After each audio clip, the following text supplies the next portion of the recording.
So me and Will went down to Brevard and did the Pisgah Monster Cross. And this race is super close to my heart because I won the Queen of Pisgah in 2023. And I actually placed second in this that year because I was pretty sick. I had some mold poisoning going on, so I really wanted to go back and redeem myself.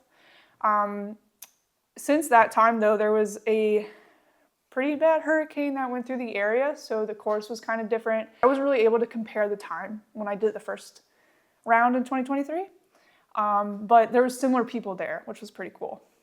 So let's get into this.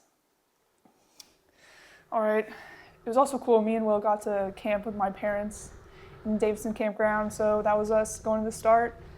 So like I said, it's going to start up Joel Branch, which is like the opposite direction of Avery. And it's also a little bit more of a rough gravel section. We pre-rode this section the day before, so we kind of knew what to expect with how rough it was gonna get.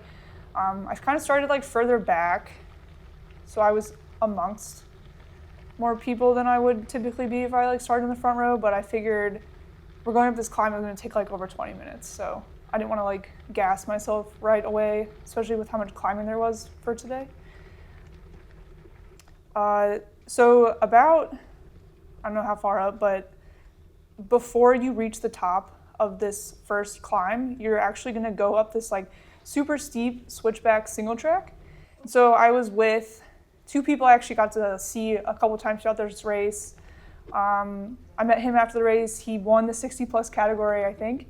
And then my athlete, actually, I coach, Adam. This is him. So I'm following Adam up the remainder of the single track. And this part's actually super steep. You can kind of tell by how far Adam is leaning forward. Had to navigate through some roots right there, which was pretty fun. It's actually maybe the highlight of the course because it's like a mountain bike race. Yeah. So I think Adam, afterwards, he told me he was like hitting threshold up this part. So we're kind of like hitting the top end of where we wanted to be for this 5-hour race day. Let's see. Another switchback. You can see again like how steep it is. I think I saved a little bit for that top section, so I was able to like cruise pretty well with Adam's threshold. So we jumped down. The other side was just like downhill immediately, so you're going down into the fish hatchery. And this road has probably had the most like water puddles that would come out of nowhere. So I think Will was like, the cross part of the Monster Cross. So definitely accounted for a good amount of like slow downs that I did, just so I don't want to get like smacked. So I came to the bottom of that. I think Adam had gone ahead, and some of the other guys around me, they had like pretty thick tires, and I had either caught them up this like road section. So I'm kind of by myself now and just cruising. It was a pretty nice day. It wasn't like too hot or anything. It was pretty humid though. And then I caught, so this was the guy that I saw, like I said, a few times throughout the race. I caught him going up that climb, and then we were with each other. And like I said, he had like way bigger tires, so he could go down this part like way quicker than I could. And it was a lot of brake bumps, which you could kind of see in the beginning of that video. I kind of just took it a little bit more safe. And here's me catching up to him again. Super nice guy. And this was the aid stop, so that's actually the van that my parents drove. And you can't have any outside aid, so they were just there to say hi, and my dad was like cheering me on. I think he's right there. He's so funny. He took that photo of me. Oh man, I didn't know that was in there. Oh, okay. So yeah, so you come down through that aid stop, and then you're on road. I kind of sat up for a minute there because I was like, oh, smooth surface on my little tires. So there's my friend again. I think we rotated twice before hitting the climb. And then once we hit the climb, which is the longest climb of this road, he said, hey, I'm gonna back off and take like a comfortable pace instead of whatever you're doing Sierra, which was kind of like top end tempo up the climb. I really wanted to like take advantage of that climb right there. And then you actually turn off the climb onto this pretty chill gravel section until the end of it. So it's nice. Yes. So I had some Maxxis tires on my bike. Shout out Maxxis for supplying me another year. I don't know how many years I've been with them, but a long time. But I had a 45 on the front. It was a little bit more knobby, and the one on the back was a 40, but my Gulo wheels actually made it a 43. So we had like a pretty good setup for a bike that can't fit more than 45s.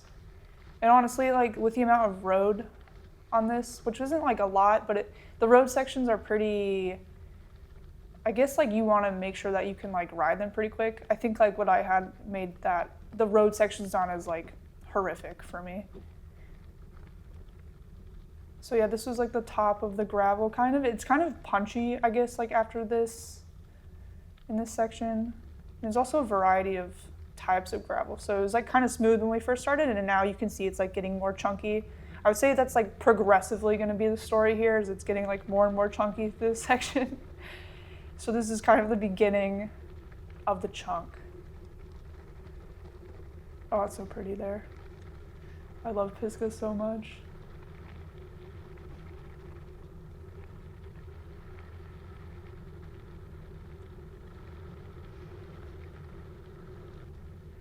Yeah, just kind of cruising.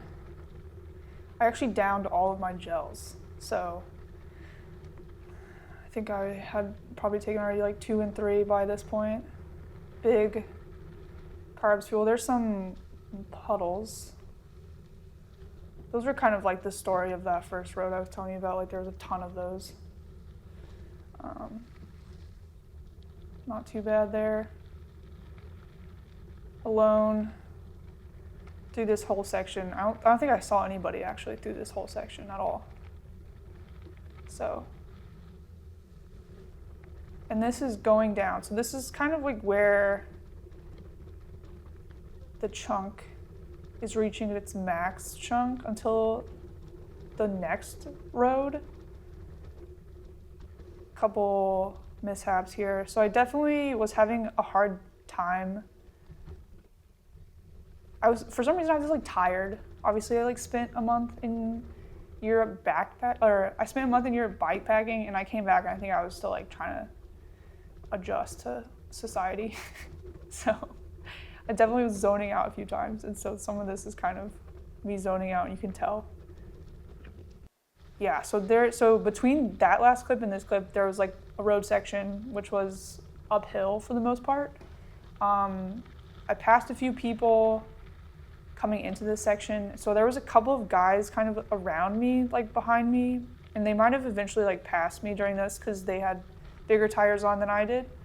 And I think they might have known that trail a little bit better too, which is super helpful if it's technical. I actually, the road section, so I had passed them, and it's best practice to like go through the puddles on the top side. So if it's like a slanted mountain, you want to be like on the top side, right? Because the water's draining. And I had zoned out like I was just talking about, and I was on the wrong side, so I was on the left side. And I was like, I'll just go through this puddle. Like, what could happen? And I'm like, oh, there's an 8 stop right there. And I was going through this puddle, and I was like, all of a sudden, like, just like 2 feet down into this like puddle.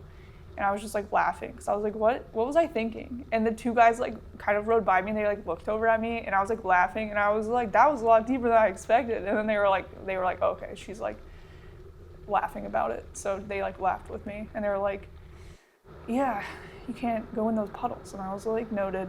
There was no more puddles though, so it was kind of useless to know that. So that was kind of like, after you came through that like gravel section, it was just downhill.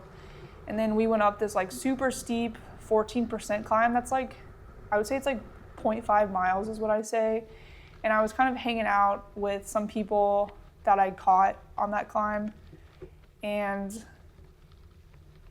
the road after that was like kind of chill, like flat, and it brought you back through the aid and then back on the gravel. So this is actually the gravel coming back to the end of the loop. So I've already ridden this part the opposite direction, and now I'm riding down it. This is me coming down the road that I was going up in the beginning of the race. Nice section right there. I would ride this part all the time when I lived in Brevard. And then this is like the long climb out. So in my eyes, this was like kind of just as important as that first road climb. I really wanted to make sure I hit this pretty well. So I tried to keep in tempo, which I think I did a pretty good job of actually. Crushing it.